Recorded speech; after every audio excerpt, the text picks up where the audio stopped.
Hey, RetconRaider here. Today's video is dedicated to the Raiders, the fine folks who help make these videos possible. With special thanks to Nine Knives, Revenant, Alois, Anerdinwarpaint, Antonio Hernandez, Dragon Matrix 7, Exsellsior, Gottlieb, Kazorm, Lima, Nathan Welch Jr., Tomasz Piątkowski, and Valinrook. Thanks for your support, guys. That said, let's get started.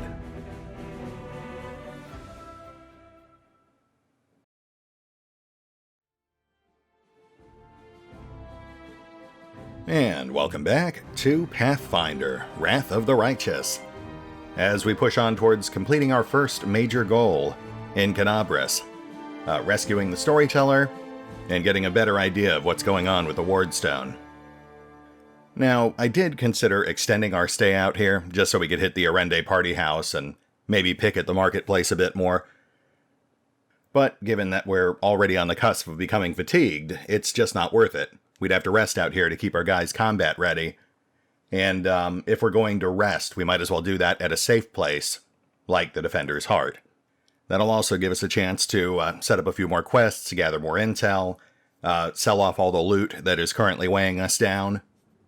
So yeah, we'll push on to the library, we'll grab the storyteller, then we'll book it for the tavern, get our guys well rested before we plan round 2 in Canabris. That's the plan, anyway.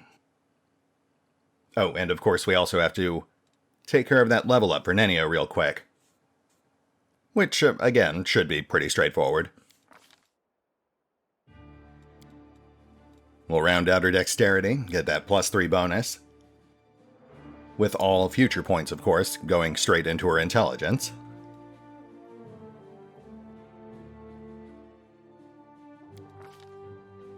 Nothing major for skills, we'll just go with what she's already invested in. Then we'll round out her spellbook with a couple of nice offensive spells.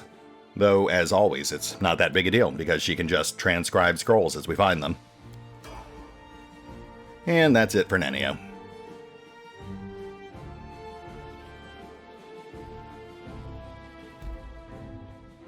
Oh, right.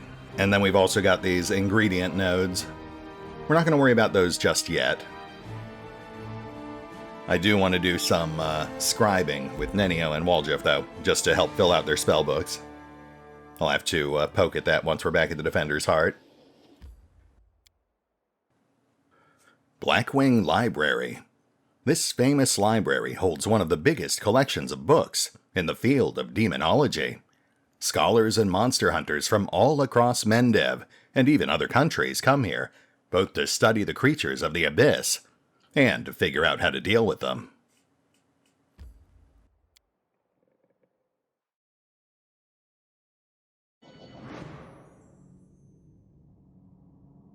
Ah, hi there.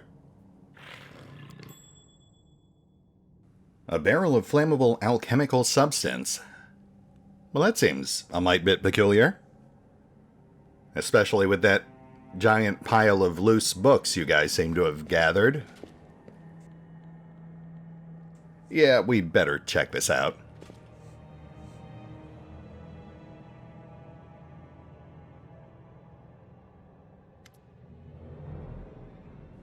A stocky knight with a head of messy black hair stands before you.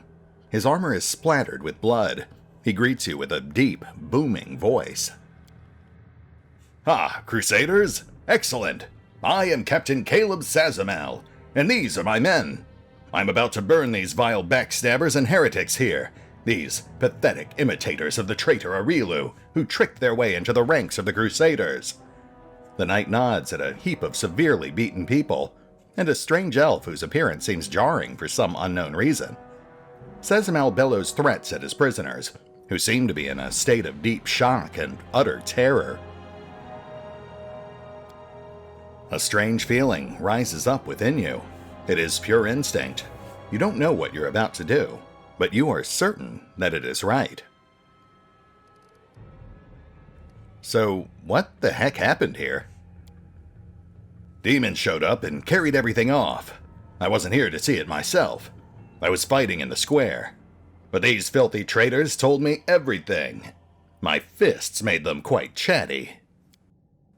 So what, you tortured them? Do you think these methods are worthy of a crusader?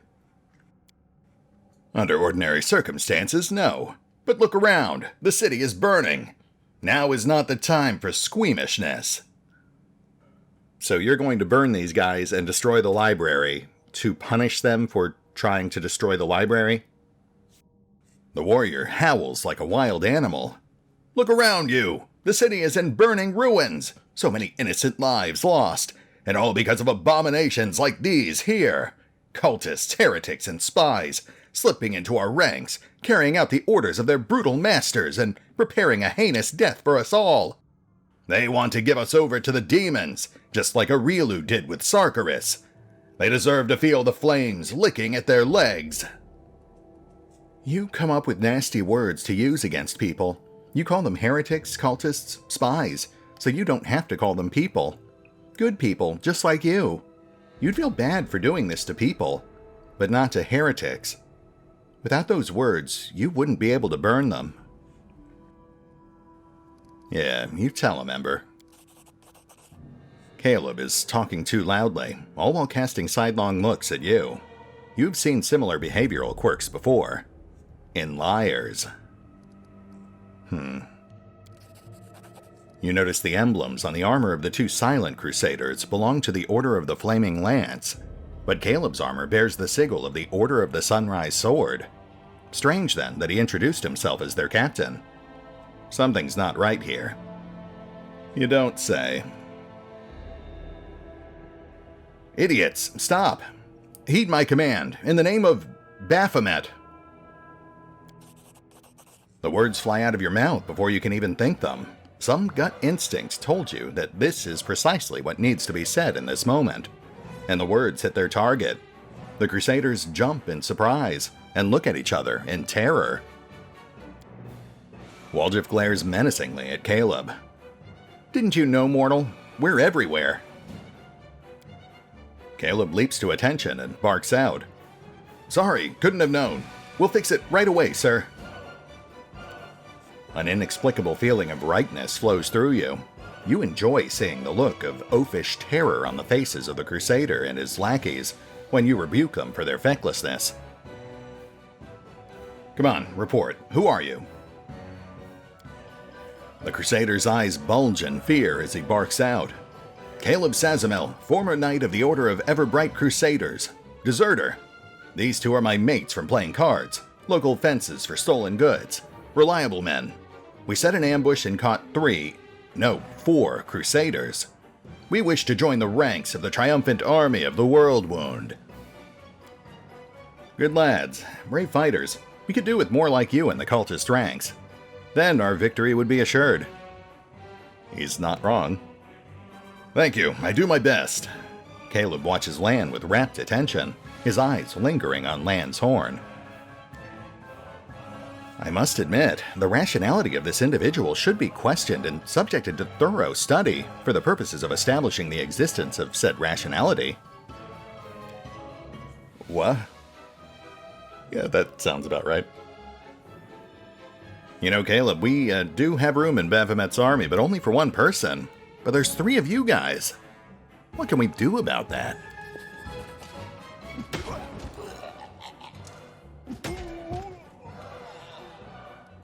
Caleb seems to be quicker on the uptake than his associates. He catches your meaning and surges towards one of them with his weapon raised. A fatal blow, followed quickly by a second, and 2 bodies are left lying at Caleb's feet. He smirks in satisfaction as he wipes the flecks of blood from his face. Did I do well, sir? Well, gosh, I was more just saying we'd have to put some of you on a waiting list, but, yeah, that works too. Welcome aboard, Caleb. No, we need a better name than that. How about Foul Snout? Biting his lip, the bold cultist proudly thrusts out his chest. Thank you, sir.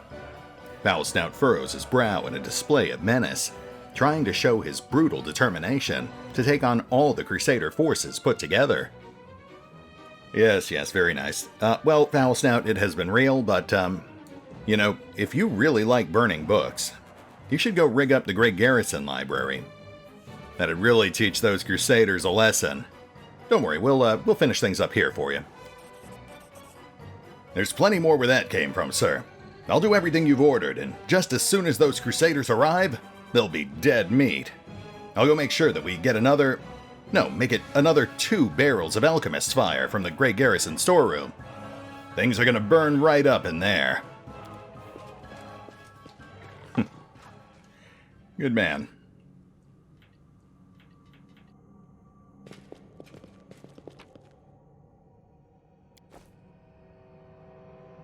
Alright, let's go ahead and cut these guys loose, and then we'll have a look around. We'll head back to the Defender's Heart once we're done here. Praise Iomedae! We're saved! You came just in time! A blind elf stands before you. He looks extremely strange. His face wears its years heavily, which is unusual for members of his race. Thinning gray hair, a ragged beard, sightless milky eyes, pale, papery skin covered in age spots, a spine curved by the passage of time. This is not how elves typically age. The youth that graces the faces of elves, even on their deathbed, has totally abandoned this decrepit specimen. A bearded elf? How very intriguing. If you please, I would like to pluck out a hair of that phenomenon manifesting on your chin. In the interest of science, of course. The old elf holds out a hand in your direction, in the perennial gesture of the blind, greeting you with an unexpectedly strong and calm voice.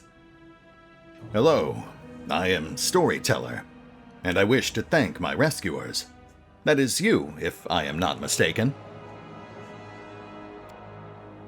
Storyteller? Ha! That's the first I've heard of a venerable old-timer like you having a street name. Sometimes a person can lose their name, but Mama and Papa are gone, friends are gone, and there's nobody to ask what it was. So instead of their name, a person can pick any word that's good. Everybody has to have a name. Or do they? I don't know. Thank you, Ember. So do you have a real name, or, The old elf frowns. I prefer people to call me Storyteller. It very accurately describes the sphere of my occupations and interests. In most of the places I have been, I am known by that name. When I was little, my mother and father used to tell me stories. But I have no one to tell me stories now. Sometimes Grandma does in my dreams, but I always forget them in the morning. Can you tell me a story? The corners of the blind elf's mouth slowly creep upward. For you, I may have a story to tell, but perhaps it is you who has a story for me. Okay, well, before you guys get into that, I've got some stuff I need to ask you. But after that, you and Ember can enjoy all the story time you want. The old elf responds with dignity and courtesy, but firmly. In thanks for my rescue, I of course will render you a service in turn, whatever it may be. However, at this moment, I wish to be somewhere safer than the present surroundings. My recent adventures have fatigued me greatly.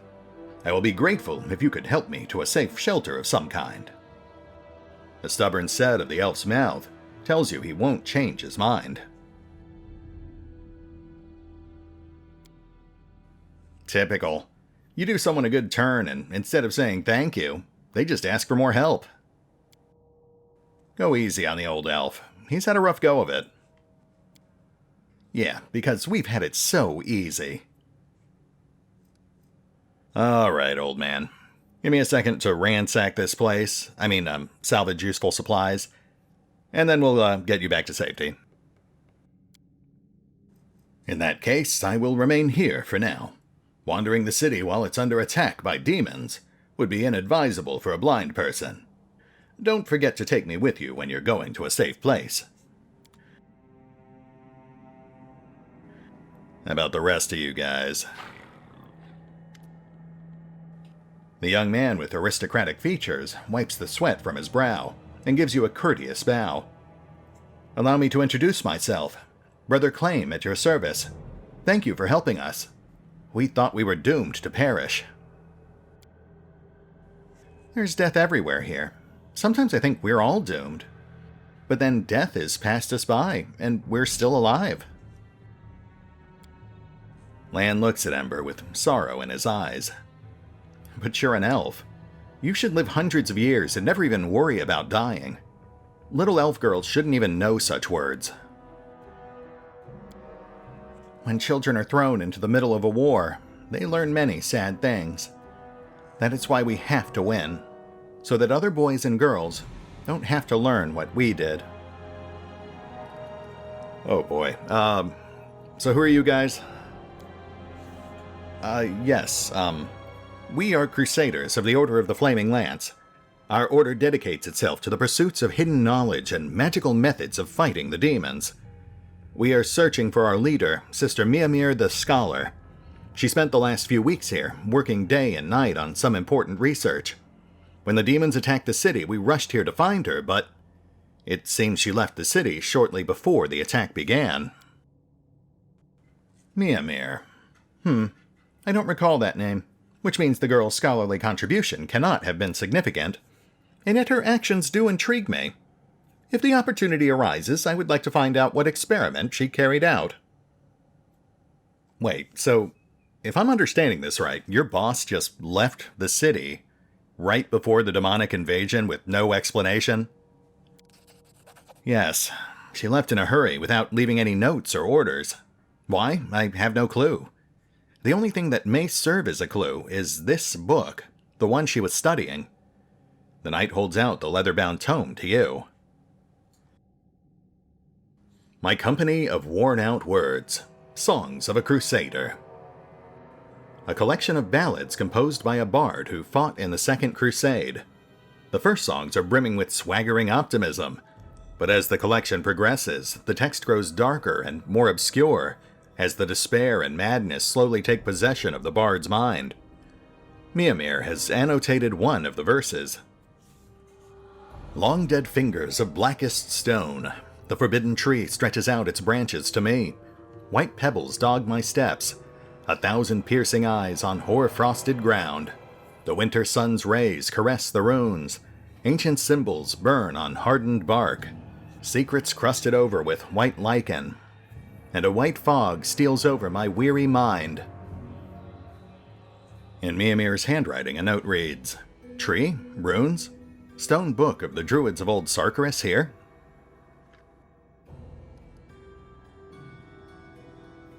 Hey, what's this part here where she wrote about a stone book and the druids of Sargeras? Of course, I didn't think to actually read the notes I just handed you. The druids of old Sargeras use sacred trees as books. They carved their secret knowledge on the bark. When the demons came, the druids resorted to a dark ritual that turned their trees to stone, and the druids themselves into undead, doomed to guard their stone library forever. But that happened far from here, in the Stone Wilds. Is it possible that's where Miamir went? Or maybe she found one of those trees somewhere nearby? I don't know. Yeah, it is a mystery. So what happened here? That traitor met us at the door. He seemed a faithful and passionate crusader, and we didn't suspect a thing until they attacked us from behind and knocked us out. We didn't expect such trickery.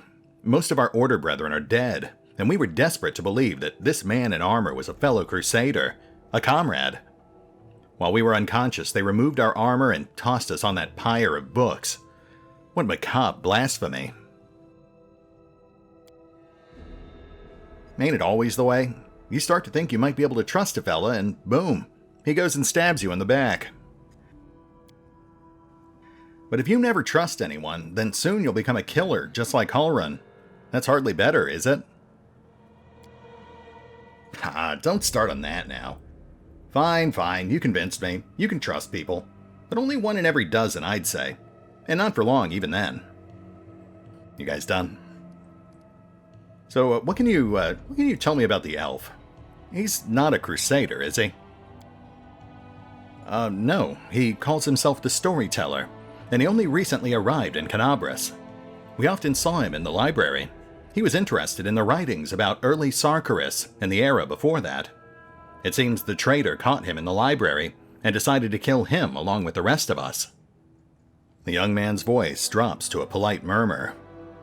Have you noticed that the storyteller is a little odd? Even for Canabras, where you can meet the strangest people from the farthest corners of the globe among the Crusaders. Have you ever seen such a decrepit elf before? Not just old, but ancient, with a gray beard like that? Elves don't tend to grow beards, I thought. And they don't have wrinkles. Yeah, he's definitely a weirdo, but to be fair, most of you guys are. Alright, well, it's been fun, but why don't you head back to the local tavern, the Defender's Heart. Commander Tirabade set up shop there, so maybe she can find a use for you. The city still fights? Why, that's incredible news. We will go to our sanctuary guarded by our Order brothers and sisters. We will bring them to the Defender's Heart. Great, sounds like a plan. As for us, we'll take a moment to poke around a bit, see if we can liberate some of these tomes and reliquaries from the greedy clutches of the rampaging cultists. I'm sure we can put them to slightly more righteous use. Which I will also admit is a fairly broad term, considering the alternative is letting people burn them or use them for demon worship. Everything's relative. Let's see what we've got.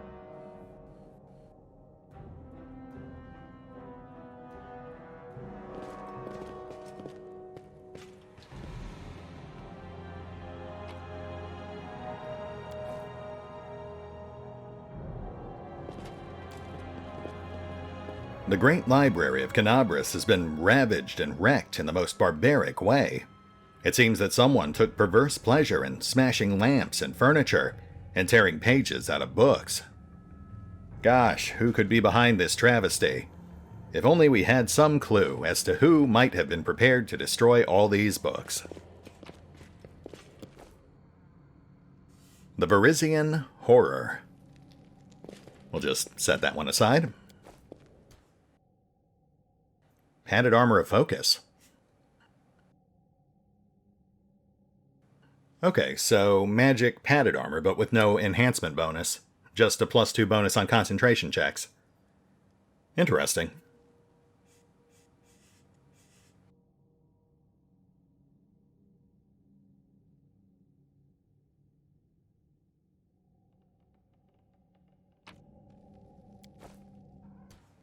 Guino Pollen. Notes from my travels in northern Avestan. Looks like a basic primer on the region. Sarkarus and the World Wound. Terendelev, the Guardian of Canabras. I feel like that one's pretty self-explanatory. Temples of Iomedae, Father Lorien's Guide for Neophytes.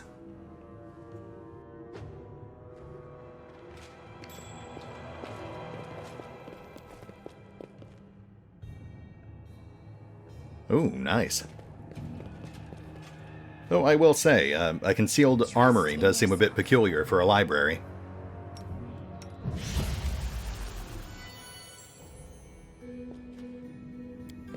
A failure is just a step to a success.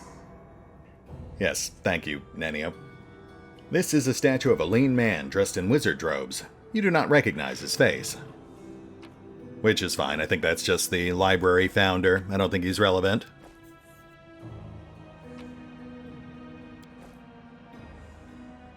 Quarterstaff of Coercion. A +1 quarterstaff that grants a +1 to the DC of any will-based spells that the wielder casts. We'll go ahead and toss that over to Ember, though I'm not sure if that actually applies to her spell-like abilities. We're mostly going to be leaning her into fire magic and some necromancy on the side, but I suppose it certainly can't hurt.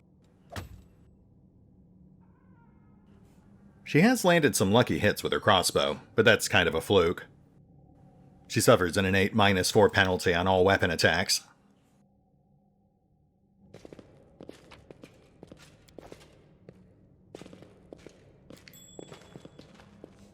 The bookcase is full of text describing demons and methods of fighting them. Regrettably, all this knowledge wasn't enough to save Canabris from the spawn of the Abyss. The Keen Edge of Truth. Recollections and Admonitions of an Inquisitor of Asmodeus. Which I suppose would serve to help differentiate between devils and demons. That is an important point in Wrath. How to make money during the war against the demons. Well, that actually sounds like something Vex would be very interested in. Though, for the sake of brevity, I suppose we'll just set that aside with the other books. We'll get to them all in time.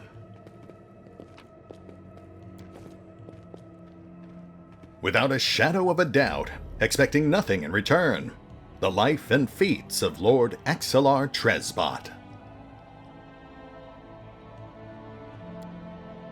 Some monstrously large demonic blade fell upon the library, splitting the ruins in two, then leaving an enormous black scar. It is possible that Discari himself was the one to destroy this building with his terrifying scythe, Rift Carver. Yeah, I feel like that's a pretty safe bet, considering we literally saw him carving the city to pieces with his giant scythe.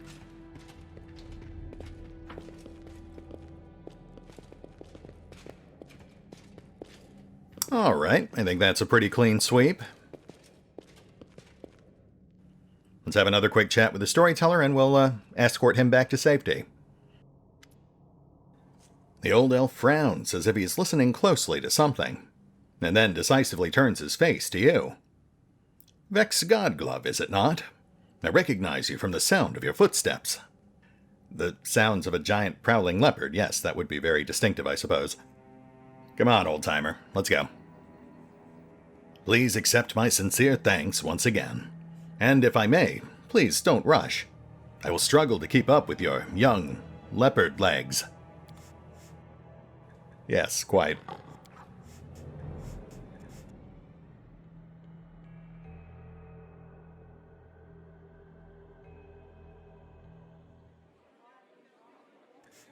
And we are back. Now we've got a few conversations to get through, so just bear with me.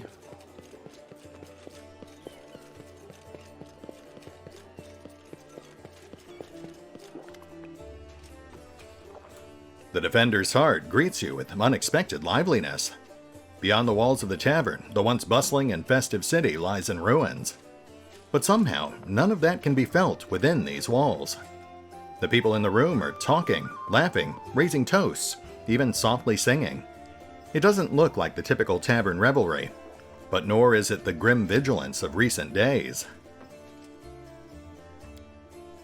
Seelah waves to you. She is sitting at the table with the trio you met previously, the knight, the half-elf, and the red-headed halfling. Vex, over here. Let me properly introduce you to Alan, Jana, and Curl, the fearless warriors of the League of the Inspiring Card. Seelah pushes a mug of beer toward you and speaks softly. It was me who convinced Irabeth to use what Jana, Curl, and Alan found for a little party. If you look out the window, you might think the end times have come and the abyss has devoured us all. I thought some simple pleasures, good food and good company, could help keep the gloom at bay. Seelah looks at you hesitantly, as if trying to gauge your reaction. Come on, Seelah, do I seem like the sort to turn down free booze and good company? Raise a mug, my friends. To each and every one of us, may we live to see another day. Wait, I'm not ready for another toast yet. It's not every day that I drink with paladins, knights, and sword lords.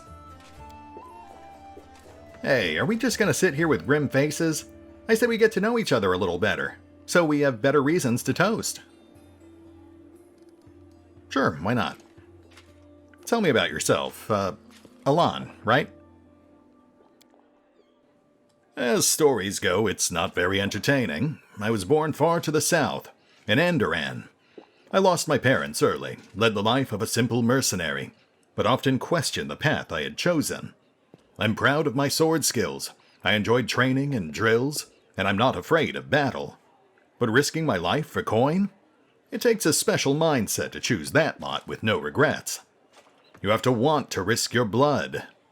I saw too many of my friends die, and I wondered if it was worth it. So in the end, I decided to choose another path. Now, if I'm going to lay down my life, at least it will be for a good cause. That's how I ended up in Mendev and became a squire for the Houndhearts. It's a small order. By tradition, it never has more than 12 members, and a new member is only knighted after one of the elders dies.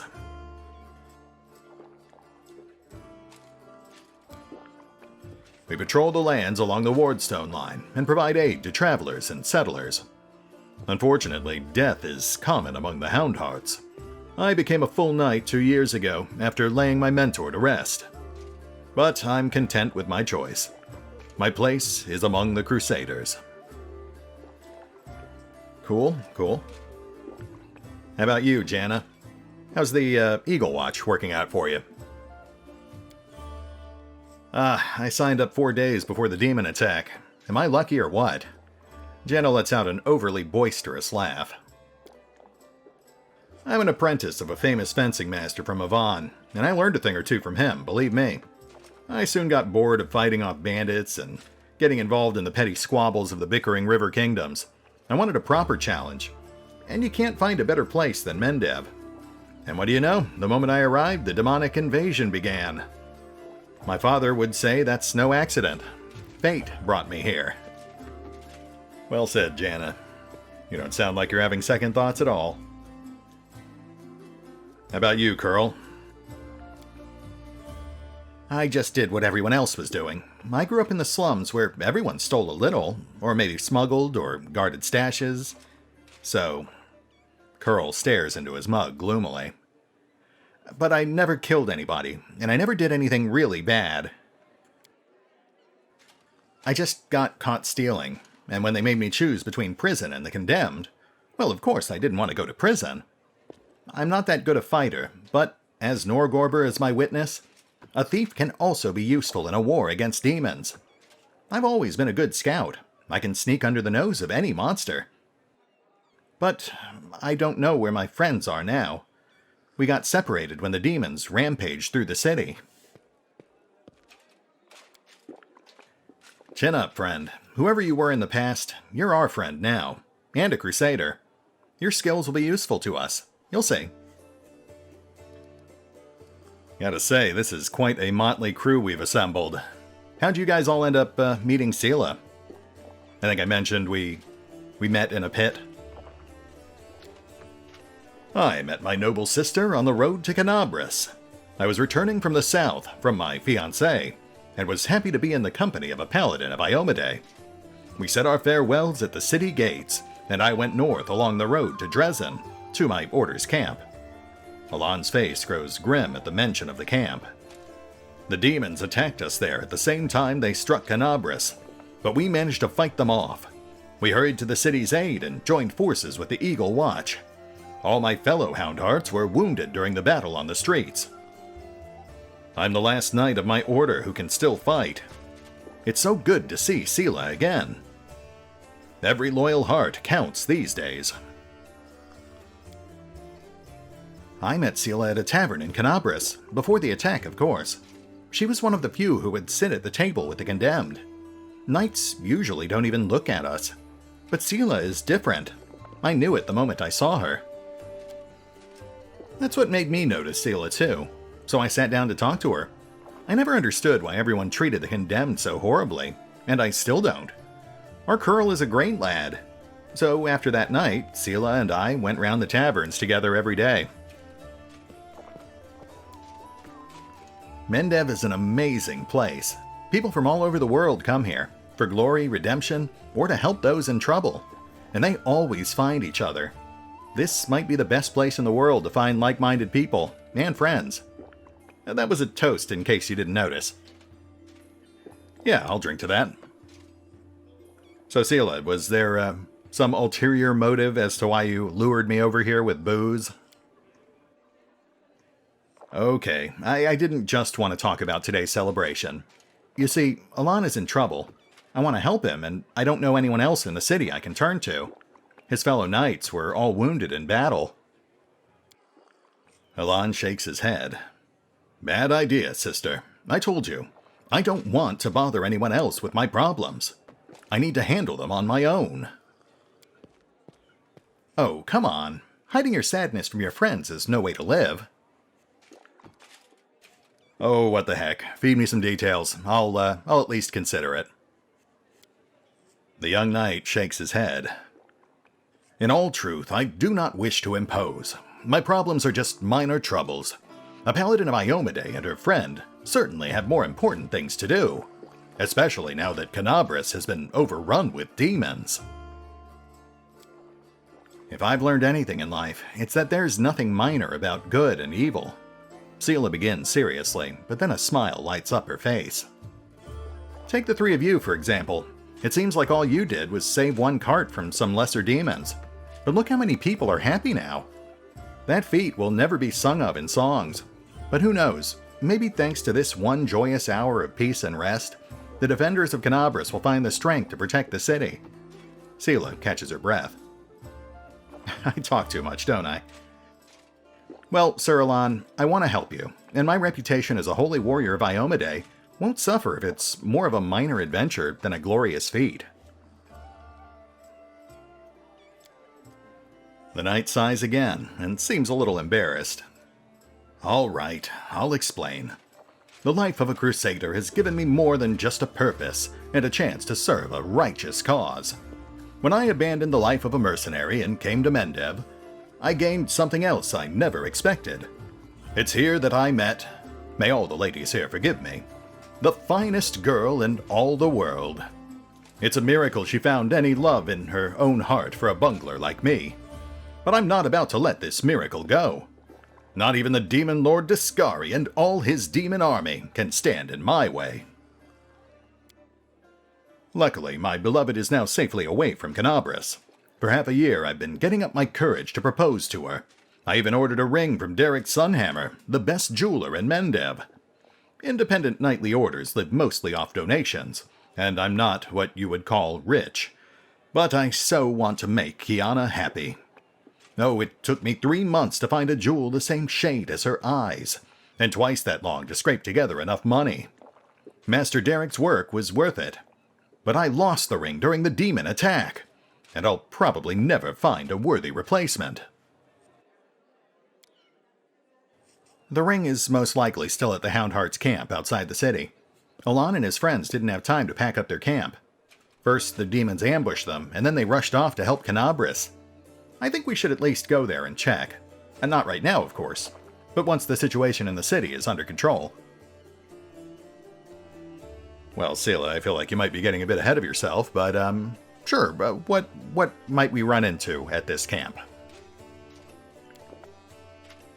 My friends and I killed 2 large demons attacking the camp, then rode straight to the city without spending any more time cleaning up the rest of their band. It was only a few imps, but they might still be at the camp. Of course, this was a while ago. Our camp was attacked at the same time as the Wardstone in the main square, and I haven't been back there since. You know what? Sure, why not? I like you guys. You respect halflings, and you gave me free drinks. If we all survive, you can count me in. Seelah puts her hand on your shoulder. Thanks for agreeing to help. Alon is a good man and a true knight, and I think the world should repay those who are so devoted to doing good. Let's help him so he can propose to his beloved the way he wanted. You're laying it on a bit thick there, Seelah. I already said I'd help. Seelah, I hope you can convince Irabeth to let me go with you when you do this. I don't want to be parted from my friends. Of course. If the League of the Inspiring Card has come together in this dark hour, we must continue onward, together. Just, not, right now, because we've got our own thing going on. You guys just enjoy your drinks. We'll be back.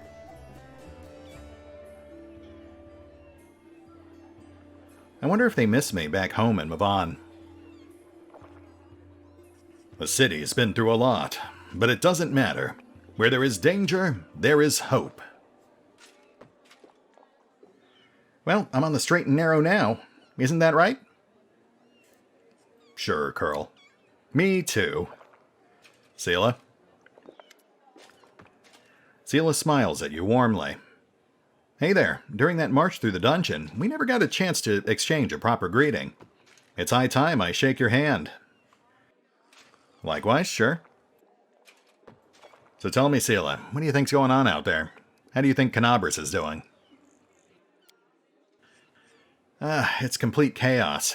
It's lucky we're here to handle it, right? Seelah smiles brightly. Then she gives you a worried look. Does the way I talk bother you? I know I can seem blasé. Many good people and our protector Terendelev died here in Canabras. A paladin of Iomedae is expected to be properly respectful and solemn. But I prefer to face my troubles with a smile and a bit of common sense. Grief is a weapon they'll use against you. It can undermine a warrior's spirit.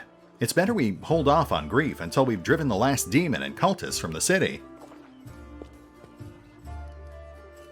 Hey, you're not going to get any arguments from me. If we spent all our time moping around, we never get anything done. It's nice when you and your commander think alike. Seelah smiles softly.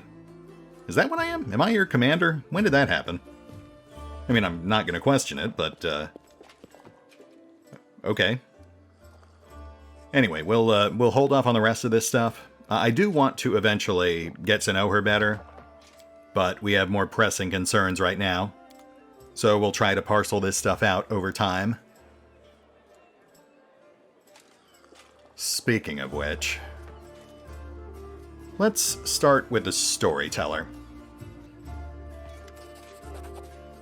The blind elf looks better than he did in your last encounter. His clothes are clean, and his pale face has some color. The elf turns to you and listens closely. Is that you, my savior? I recognized your footsteps. Determined footsteps, befitting a determined person. You hear that, Kaz? Also, I just realized I'm not riding Kaz anymore. That's a bummer. Allow me to thank you again for saving me. Please accept this humble gift as a token of my appreciation. The elf hands you a small black ring with 2 scarlet runes on it. Irabeth has explained why you were looking for me. I warned the authorities of Canabras that the local wardstone had been desecrated. They waved off my warning and paid for their inaction. I have examined many wardstones, but only in the one guarding Canabras did I sense a flaw, a spot of corruption inside, a vulnerability the demons will surely use. They are able to spread the blight inside the wardstone, corrupt it, and make it their weapon. It frightens me to think what it will be capable of. The wardstone must be destroyed. I've got to ask, how did you even get Halrin to let you look at that thing in the first place? You must have some clout, old man. The elf smiles faintly. I am the storyteller, just an old elf, and a bit more. I am old even for an elf. I've seen many things and have been to many places. Not so long ago, I witnessed the making of a young kingdom in the Stolen Lands, led by a remarkable and promising individual. My advice on the complicated matter of conquering those lands proved useful to that leader. Did it? I feel like that story never quite got resolved, but, okay, sure. This is not uncommon for me. Some seek my advice or services, and I don't refuse. This is how I acquired my reputation as an old vagrant who's never hurt anyone, stayed out of others' squabbles, but sometimes gave good advice. I had a few friends in Nerosian who vouched for my integrity. This is why my humble request to be allowed to see the wardstone was granted.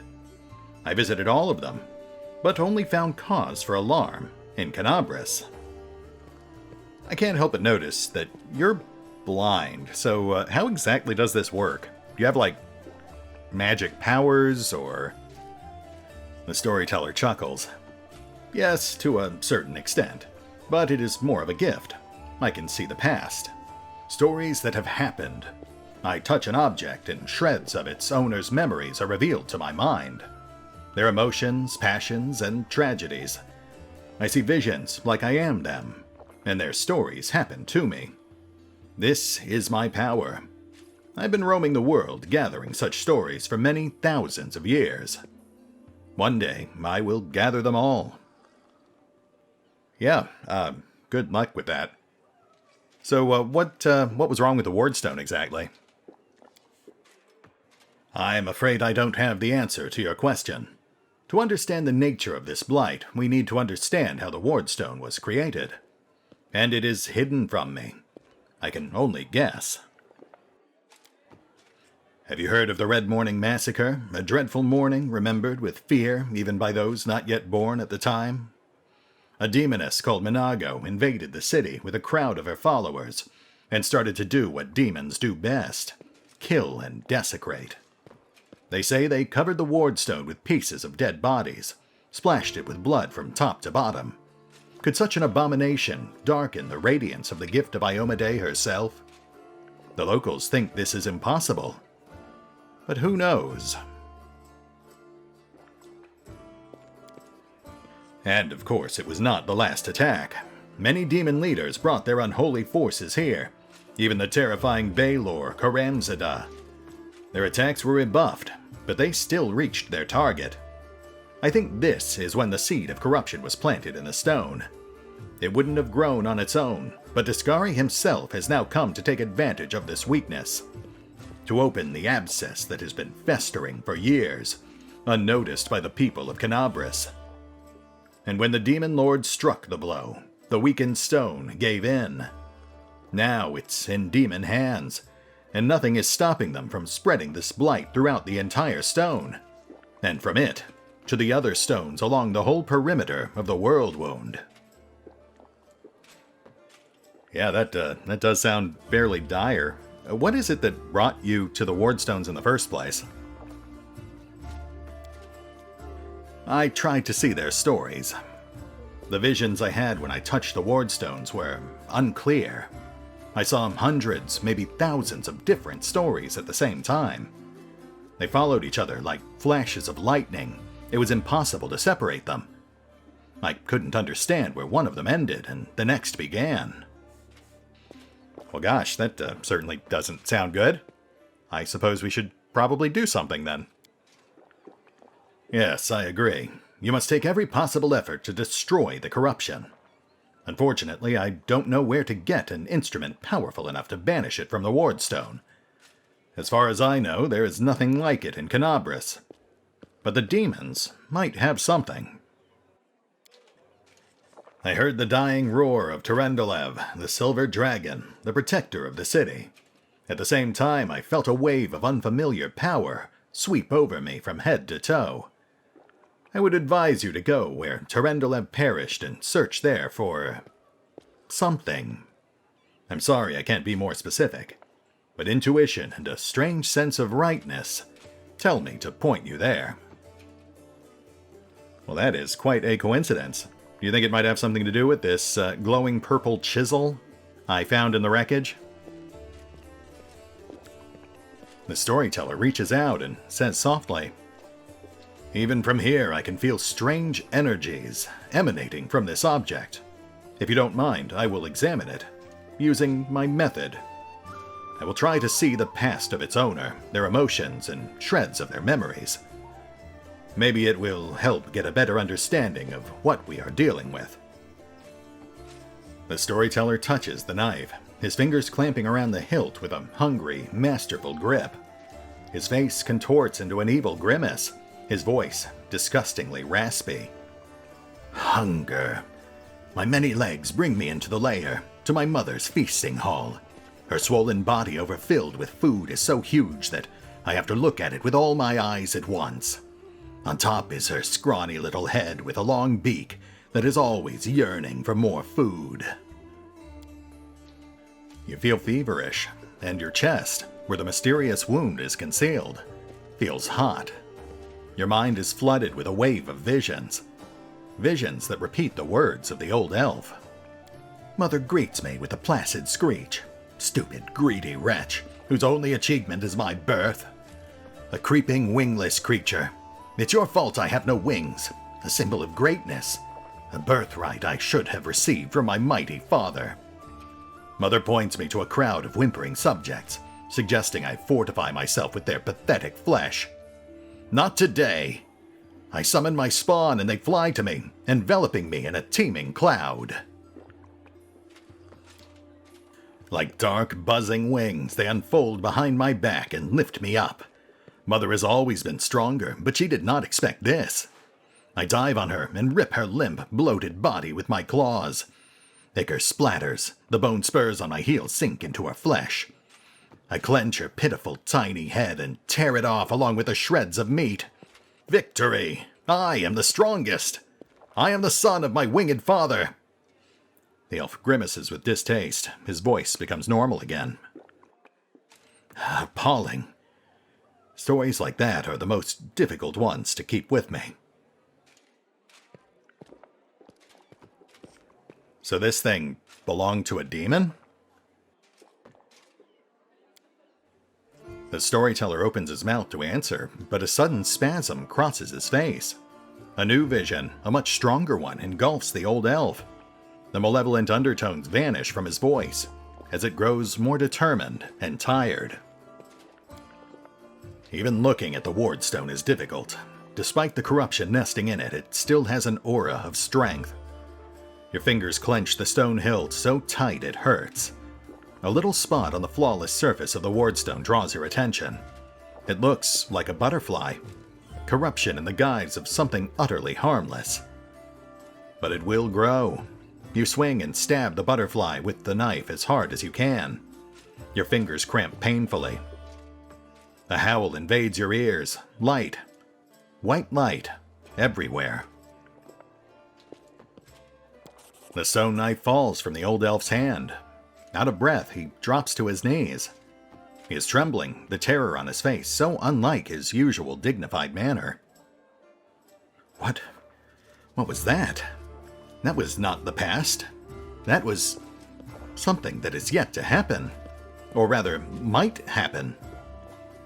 One of the roads to the future, and one of the possible futures. This item will help you to cleanse the wardstone. Or to destroy it. You feel a longing to take the stone chisel and plunge it into your chest, right into the wound that is opened up in it. It is hard to resist this feeling, but at the last moment your self-preservation instinct takes over, and you manage to keep control of your own hands. Oh, well, that's probably normal. The old man stands up. He looks completely stunned. Never before has anything like this happened to me. But how? I am not an oracle or a prophet. Or is this another riddle from the past that has caught up with me? I must find out. Seeing stories that have happened is one thing, but seeing stories that are yet to happen. I don't know why this is happening now, but there is one thing I'm sure of. This is not a coincidence. This is a sign of coming changes. Great changes.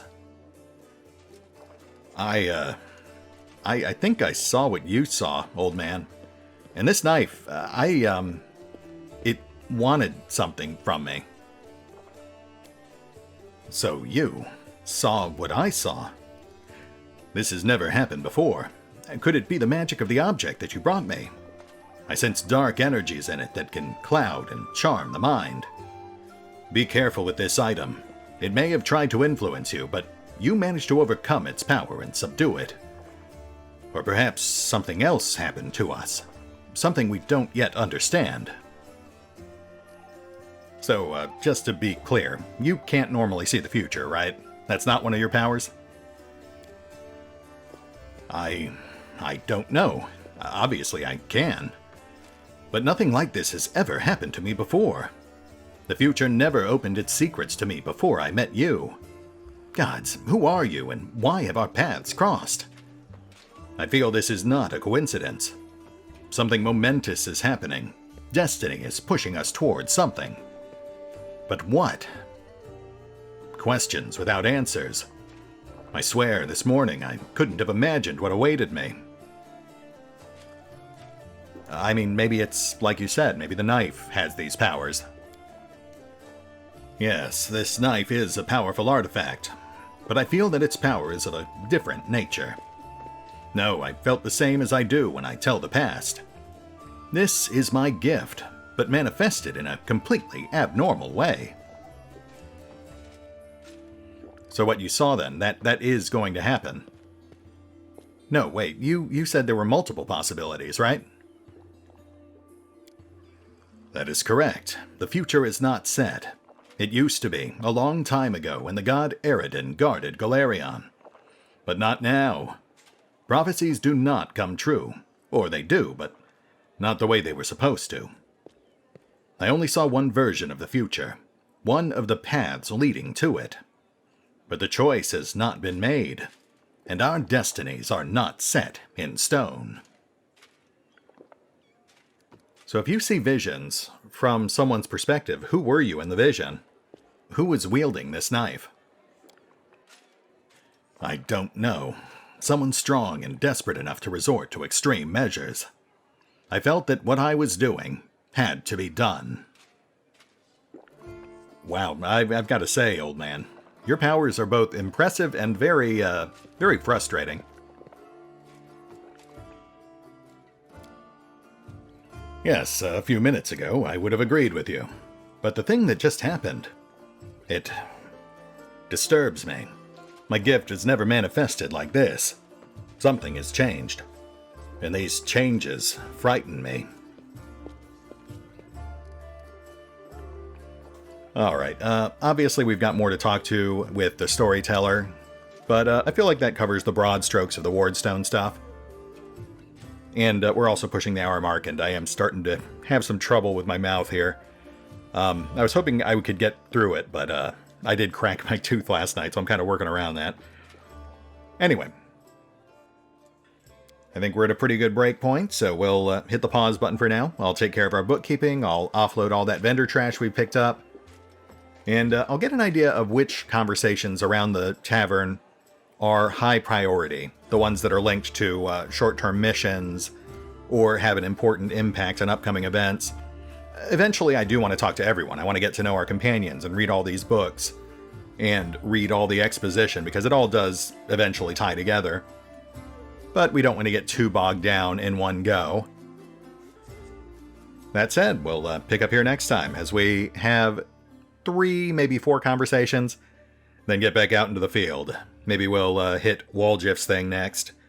Go pay his friends at the Thiefling Guild a visit. Or maybe we'll just hit the market again, or head for the Arende place. We'll figure it out. See you then.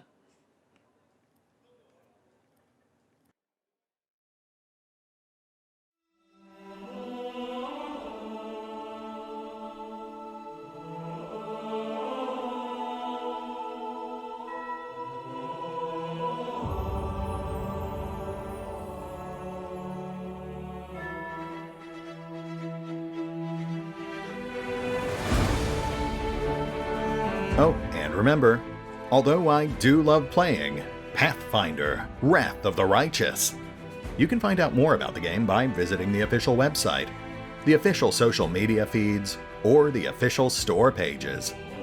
And if you'd like to help support the channel, then feel free to push the buttons that do the things, or maybe even check out the Patreon. Links are in the description. A failure is just a step to a success.